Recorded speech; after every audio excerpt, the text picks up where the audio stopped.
Hello everyone, this is Madhumita Bhattacharya and today we are going to discuss a particular area of managerial economics, that is market externalities leading to market failures.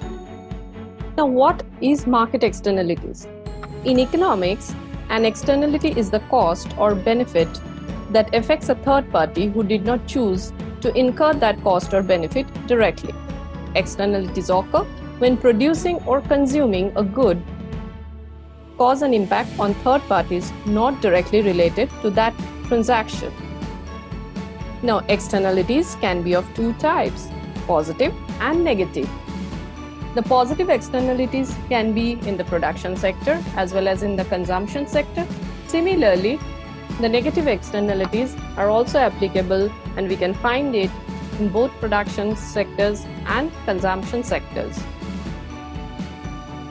Let us make the idea a little bit more lucid and understandable by discussing few examples.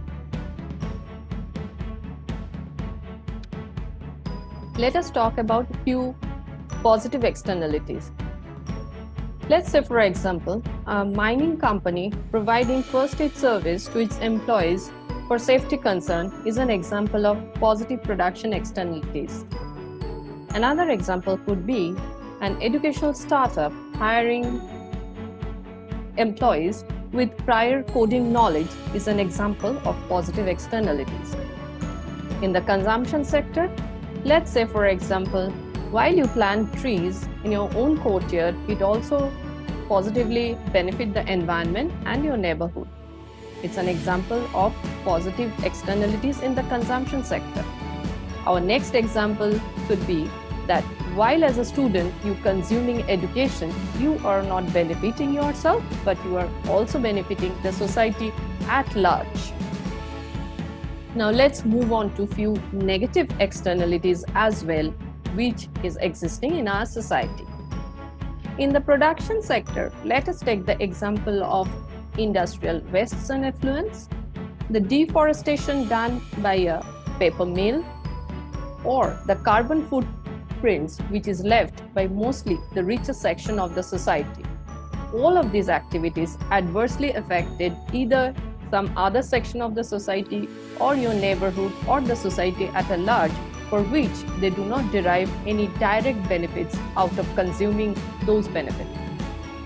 In the consumption sector, for example, when you are playing loud music at your home or you are littering the road, the park or a stadium are all examples of negative consumption externalities for which you are damaging the society at a large for your personal benefit.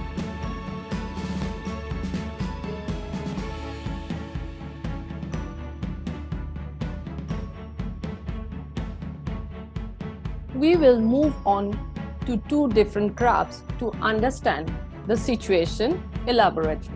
First, let us consider this graph which depicts positive externalities. Here, we will talk about the social, personal, and the external benefits. Let me tell you here, the marginal social benefit or MSB is equal to marginal personal benefit, that is MPB, plus marginal external benefit, that is MEB. Here, MPB is denoted by a downward sloping curve, which is also the demand curve of the consumer. The supply curve is denoted by MPC or marginal personal cost curve.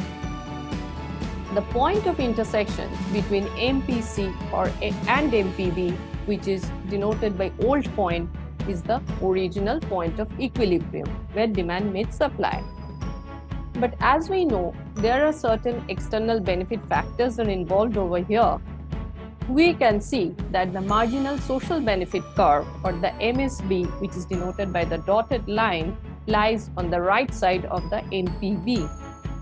And the new point of intersection is the new equilibrium, which is denoted by the new point, where there is the intersection takes place between MPC and MSB. The green marked area here defines the deadweight loss area which is in a way we can say that it is a case of loss of social welfare. What is deadweight loss? It is an excess burden and is a measure of lost economic efficiency when socially optimal quality of good or service is not produced.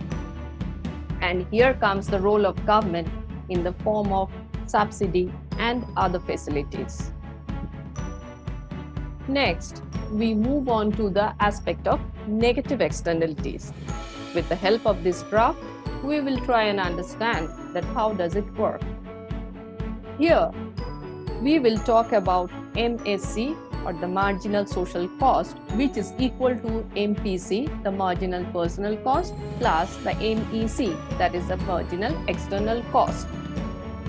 The demand line or the MPB line is a negatively sloped line, and the supply line or the MPC line is the positively sloped line.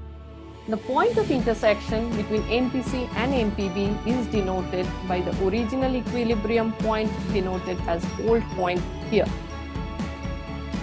In this case, as we know that there are certain external cost factors are involved, and hence we can see that the marginal social cost line denoted by a dotted line lies on the left side of the MPC.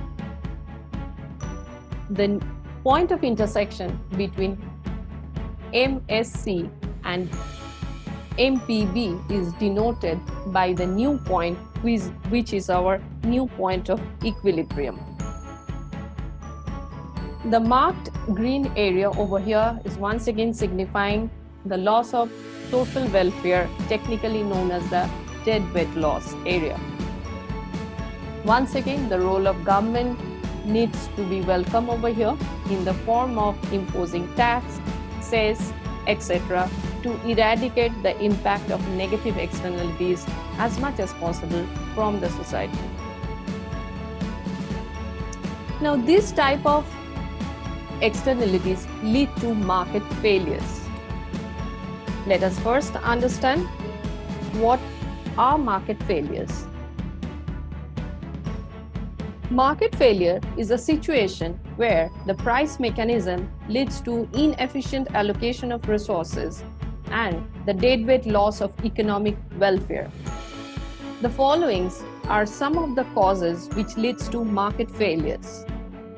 For example, the first one, the negative externalities, which is caused due to the free wastage and the effluents which is being mixed into the society, in the air and the water, polluting all these elements of the environment.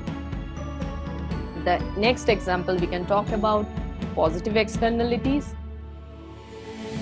where we can think about planting more trees, going for organic farming, reducing carbon footprints by reduction of the usage of gadgets which are otherwise harmful to the society. Next, we can talk about public goods. Public goods are non-rival and non-exudable goods. For example, the roads, parks, dams, bridges, etc. The merit goods, for example, education is one of its kind, where the benefit of such merit goods are underestimated, may lead to market failures. The next example could be of demerit goods, for example, cigarettes, alcohol. The cost of such goods or the harmful effects of such goods, when it is underestimated in the society, it may lead to market failures. Information failures or information asymmetries, where one party has access to certain information whereas the other party does not have, and hence missing out on the benefits at large. Next is the situation of monopoly. Monopoly is a situation where we talk about one firm industry which might have an adverse effect on the society. That one firm might exploit its consumers in terms of price or quality of goods. Another example which can lead to market failures may be immobility of factor inputs. Let's say, for example, laborers. which is leading to geographical unemployment as well.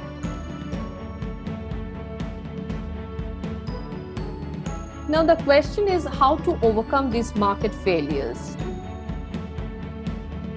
The tools or the steps to overcome market failures is mostly policy driven, where the government plays a major role. For example, in the form of taxation, raising the price of goods which are harmful to the society to reduce its demand. By giving subsidies, where the government paying a part of the cost, as we can see in the case of LPG gas which we consume for our household purposes. Imposing rules and regulation, let's say for example, fixing the minimum age for buying alcohol.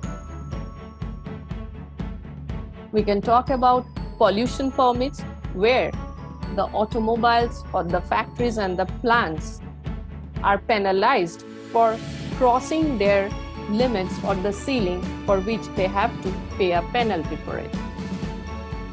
Another could be in the case of advertising, where government makes it compulsory and make the people aware about warning of dangers of tobacco, as you can see in the case of what is printed on the pack of cigarette packets. Next is that of nudges, making it harder to purchase demerit goods by increasing its price, maybe by imposing higher slab of taxation on those goods maybe. Next would be an example of government price controls, where maximum or minimum prices can be fixed, for example, say in the case of life-saving drugs, buffer stocks, etc. Changes in property rights, where giving people property rights over public goods, let's say for example on rivers, where people can sue firms who pollutes them. Policies to reduce unemployment in sectors like education, training, skill development, information technology. Labor market regulation, where the government play a very crucial role by fixing minimum wages and fixing maximum labor hours. Such examples can be unending, and we can find plenty of them in the society we live in.